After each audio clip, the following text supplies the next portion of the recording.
جادوگر اصل میں نگاہوں کو دھوکہ دیتا ہے، وہ حقیقت نہیں ہوتی، وہ ہمارے سامنے حقیقت بنا کر پیش کی گئی چیز ہے، ٹھیک ہے؟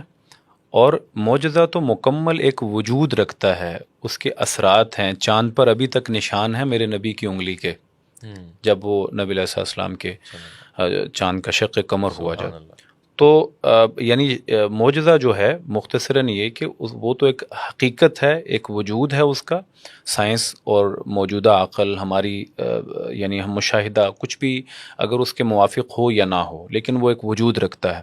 لیکن جو جادو ہے یہ ظاہر ہے کہ آنکھوں کا دھوکہ ہے، اور آپ اگر یوٹیوب پہ دیکھیں تو جادوگر جس طرح سے لوگوں کو بے وقوف بناتے ہیں وہ بھی موجود ہیں اسی یوٹیوب پہ، جہاں پہ ہمیں یہ لوگ میریکلز کر کے دکھاتے ہیں، ایکسپوز ہو جاتے ہیں اور وہ خود بتا دیتے ہیں بس اوقات، اور ریٹنگ بنتی ہے ان کی۔ تو میرا خیال یہ تو بڑی واضح بات ہے، اب دنیا یہ سمجھنے لگ گئی ہے۔ پہلے ہوتا تھا کہ کسی نے ہاتھ لگایا تو پانی میٹھا ہو گیا تو لوگوں نے سمجھا کہ یہ بہت بڑی کرام، اور بعد میں پتہ چلا اس کے ہاتھ کو کوئی کیمیکل تھا، وہ اثرات تھے اس کے۔ ہاں بس جادو یہ جیسے ہاتھ کا کمال ہے یا تیزی ہے جیسے ہم کہتے ہیں، ہاتھ کی صفائی، تو اس کی کوئی حقیقت نہیں ہوتی، وہ ظاہری طور پر ایسا ہوتا ہے۔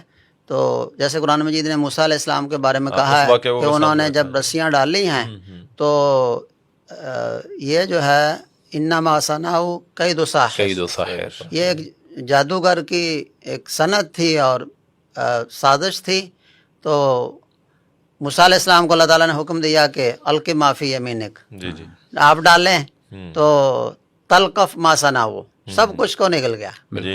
تو یہ ایک حقیقت تھی، اور اس کا اتنا یعنی اثر تھا کہ جادوگر سارے جمع تھے جتنے ماہر تھے، لیکن ان کو سمجھ آ گئی کہ جو ہمارا جادو ہے نا وہ کسی کام کا نہیں ہے، یہ ایک حقیقت ہے، اسی لیے وہ فوراً جو ہے نا وہ ایمان لے آئے۔ جادوگر بھی کوئی عام نہیں تھے وہ، بلکہ فرعون نے کہا تھا، شرط لگائی تھی کہ تونی بکلی ساحر علیم، سحار ان کے لفظ بھی ہیں، سحار بہت ماہر جادوگر، اور پھر سلطنت کی طاقت اور بادشاہ کے بلائے ہوئے لوگ ماہر تھے، لیکن ان کو سمجھ آ گئی۔ ایک تو یہ کہ وہ جادو ایک باطل چیز ہوتی ہے، باطل جو ہے نا اس کا مقابلہ نہیں کر سکتا، یہ جادوگروں کی چال تھی۔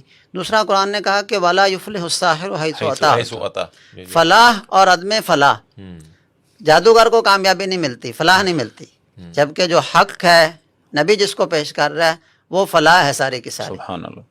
اچھا، اس میں ایک چیز ایڈ کرنا چاہوں گا، وہ یہ کہ جس طرح آج کل یہ بھی ایک بڑا معروف علم ہے، ہیپناٹائز کرتے ہیں لوگ۔ جی ہیپناٹائز، جی۔ اب دیکھیے کہ مرچ کھلا کے بتایا جا رہا ہے آپ ٹافی کھا رہے ہیں، اور جو ہری مرچ ہے، سبز مرچ ہے، اس کا مزہ ٹافی جیسا آتا ہے۔ جی جی، یعنی وہ اتنا ذہن سازی کر دی گئی ہے، اتنا اس کے ذہن پر حاوی ہوا جا چکا ہے کہ اس بندے کو مرچ بھی ایک ٹافی لگتی ہے۔ تو یہاں سے یہ بھی سمجھ آ سکتی ہے کہ ہمارے حواس پر کوئی شخص قابو کر کے، جیسا کہ شیخ صاحب نے فرمایا نا کہ وہ چھوٹے چھوٹے سپولے بن گئی رسیاں، قرآن مجید میں اللہ تعالیٰ فرماتے ہیں، تو وہ اصل میں لوگوں کی نگاہوں پر قبضہ تھا، ایسی کوئی چیز تھی، وگرنہ تخلیق کو کیسے بدل سکتا ہے کوئی جادو؟ سحر و اعین الناس، قرآن نے واضح کہا، لوگوں کی آنکھوں پہ جادو کر دیا۔ بارک اللہ۔ جزاکم اللہ۔